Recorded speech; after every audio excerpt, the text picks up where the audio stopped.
I never thought a single conversation could change everything between my family and me. I had spent years quietly building my life, working multiple jobs, saving every penny, trying to create something for myself. My mom always believed in taking care of everyone but me, in ways that didn't make sense. But that day when she found out about my income, everything shifted, and not in a good way. It started with a text. A simple, casual message from my brother. "Mom's coming over. Don't say I didn't warn you." I froze for a moment. My brother, spoiled, entitled, the kind of person who had never lifted a finger in his life, had a way of announcing disasters before they hit. I didn't even reply. Instead, I tried to finish the work I was doing, telling myself it's probably nothing. But the look on his face when he walked in 30 minutes later told me it was everything. Mom was behind him, dressed in her usual floral blouse, hair perfectly pinned, but her eyes had that edge that made me immediately uncomfortable. There was a strange mix of pride and expectation in her smile, the kind you get when someone discovers a hidden treasure and thinks it belongs to them. "Hello, sweetheart," she said, stepping into my small apartment, eyes scanning every corner like she was evaluating how I'd spent my money. "I hear you've been doing very well for yourself lately." I swallowed hard. "Mom, But she interrupted, placing a hand on my shoulder, leaning in slightly as if she were trying to read my soul. "Don't be shy. I know about your income. And I've been thinking, it's time you share it. With me, of course." Froze. The words didn't sound real. They sounded like something from a nightmare, yet here they were, real, tangible, and horrifying. Before I could respond, my brother chimed in, smirking like a predator who already knew the outcome. "Come on, you've got enough money to spare. Don't be selfish. Big bro, Mom deserves it." I wanted to laugh, or maybe scream, but neither emotion came out. Instead, I felt my chest tighten. All these years I'd struggled, saving every dollar, working hard, dreaming about finally living my life without anyone leeching off it. And now they were here with those expectant eyes, ready to take what I'd earned. "Mom," I finally said, voice trembling slightly, "this is my hard work. I've spent years building it. I can't. She cut in, eyebrows raised, voice dangerously calm. "Sweetheart, that's not how families work. You owe your family. We took care of you growing up, didn't we? You're not going to forget that, are you?" Her words were like a knife, but it wasn't just the words, it was the tone. That mix of righteousness and entitlement that made it clear she thought I was wrong for even considering keeping my own money. My brother leaned against the wall, crossing his arms, grinning. "Yeah, come on. You're rich now. Time to give back. Or are you really going to be that selfish?" I felt my mind race. I needed to stay calm. I needed to think.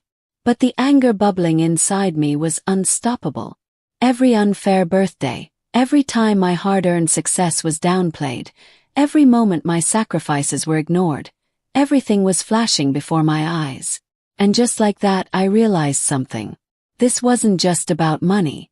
It was about control, about respect, about them thinking they could walk into my life, take what they wanted, and leave me powerless.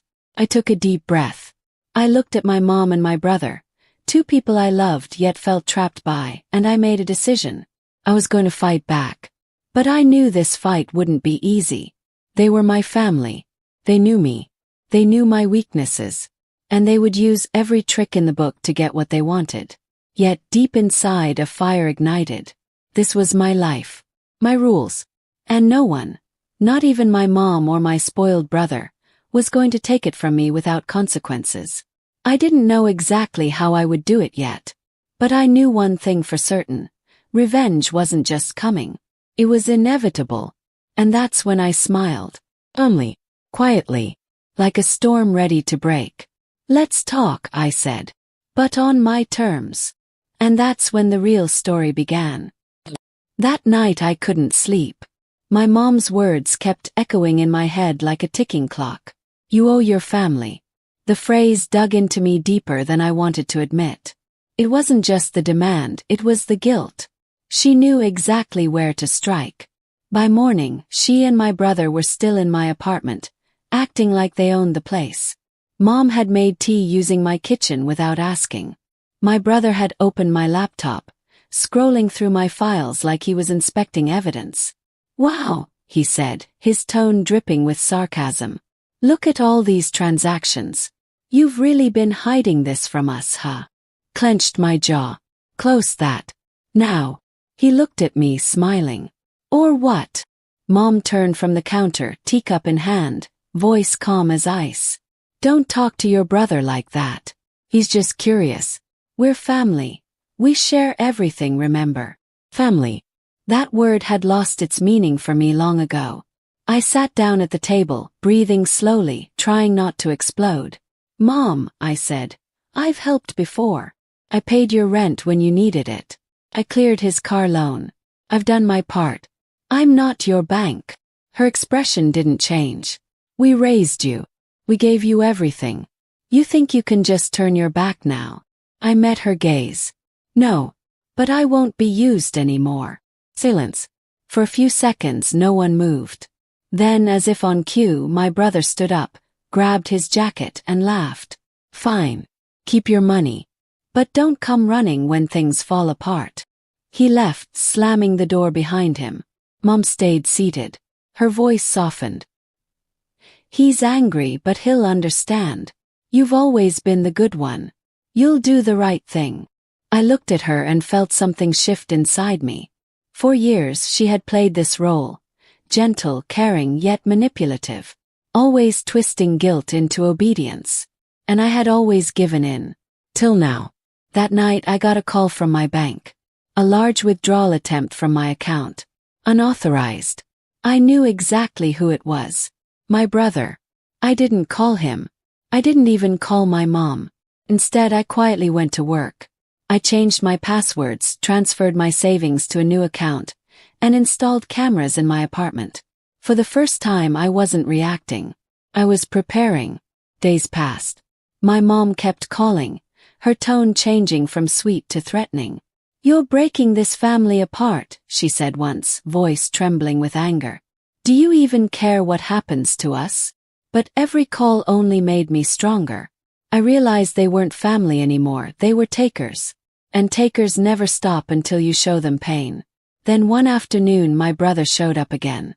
This time alone. His face was red, eyes wild. "You told the bank I was a thief," he shouted. I didn't move. "You are a thief." He took a step closer, fists clenched.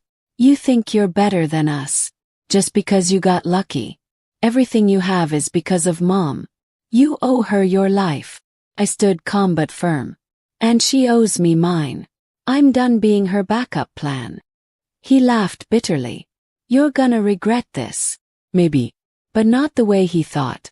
Because while he was busy trying to intimidate me, I was already one step ahead. I had recorded every conversation, every threat, every word. The truth was on my side now. That night, I visited my mother's house. She was sitting in the living room, pretending to be calm, sipping tea like everything was normal. "Mom," I said quietly, "we need to talk." She smiled, relieved. "I knew you'd come around. How much will you send me this month?" I placed a small USB drive on the table. "Nothing. But maybe you'll want to hear this first." She looked confused. I pressed play on my phone. My brother's voice filled the room. "You told the bank I was a thief? You are a thief. You're gonna regret this." Her face turned pale. What is this?" she whispered. "Proof," I said coldly. "Proof that he's been stealing from me. Proof that you knew." She stood up, shaking her head. "You wouldn't dare." "I already did. The bank has the recordings. And the police will too, if either of you ever come near my money again." The silence that followed was heavy, like the air itself had turned to stone. My mom's eyes filled with tears, not of sadness but of disbelief. "You destroy your own family," she whispered. I stared at her. "No. You destroyed it the day you stopped being one." I walked out. I didn't look back. But the story didn't end there. Because revenge isn't just about getting even. It's about making them feel what they made you feel. And I wasn't done yet. Days turned into weeks. and life finally began to feel like it was mine again. No calls from my mom, no interruptions from my brother, no fake smiles masking entitlement. I had set boundaries and enforced them. But boundaries alone aren't revenge. They just protect you. I wanted more. I wanted them to understand, to feel the weight of their choices. Started subtly. I didn't call them, I didn't answer texts, I didn't respond to their guilt trips. I let silence speak louder than any words could. And slowly the cracks began to show. Mom called one evening hesitantly. "Sweetheart, can we talk?" I didn't pick up. Instead, I sent a message. "If you really want to talk, come to my office tomorrow." Alone. She came the next day, sitting stiffly across from me in a cafe I'd chosen carefully. A neutral place, no advantage for either of us. Her eyes darted everywhere but at me. "You've been avoiding me," she said, voice soft but nervous. "I've been observing," I replied calmly. Your intentions, your greed. And now, I want you to see the consequences." Her lips trembled, but she didn't speak. I pulled out my phone, pressed play, and handed her the device. The recordings of every confrontation, every theft, every manipulative demand, they all played in crystal clear sound. Her face went pale. The confident, entitled woman I grew up with looked like a child who had just been scolded. Is this true?" she whispered. "Yes, Mom. And yes, you allowed it to happen. You ignored it. You enabled it. And now you feel powerless, don't you?" Tears formed in her eyes. Not the guilty tears I expected, but fear, shock, and finally understanding. For the first time, she realized that she had underestimated me. I didn't raise my voice. I didn't scream. I simply watched her crumble under the weight of truth. That's the most satisfying part of revenge. Seeing the arrogance fade into realization. Then my brother's part came. He had heard what happened. I didn't confront him personally. Instead, I let him face the repercussions naturally. His friends, those who had encouraged his behavior, started distancing themselves once they learned about the truth. His pride, built on lies and entitlement, was dismantling piece by piece. The final blow wasn't cruel. It was inevitable. They had underestimated me. And now, the respect they thought they commanded was gone.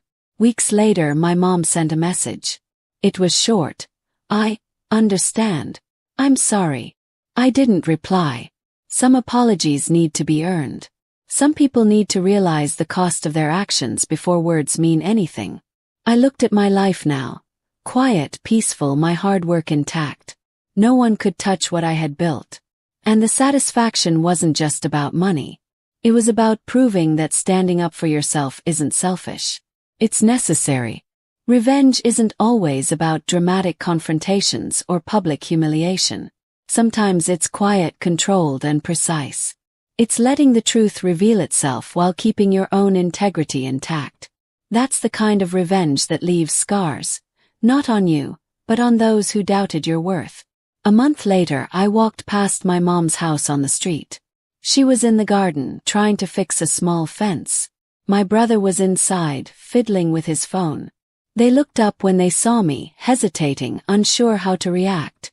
I smiled briefly, calm and composed, and kept walking. No words, no anger. Just the quiet reminder that I was finally free. And that's when I realized, revenge isn't about making someone suffer endlessly. It's about reclaiming your life. About showing that no matter how close someone is to you, if they betray your trust, they will face the consequences. I stopped at the corner, watching them through the window for a moment, and then turned away. My heart was light. My mind was clear. And my life, finally, was truly mine. Because sometimes, the most powerful revenge is the one that restores your peace and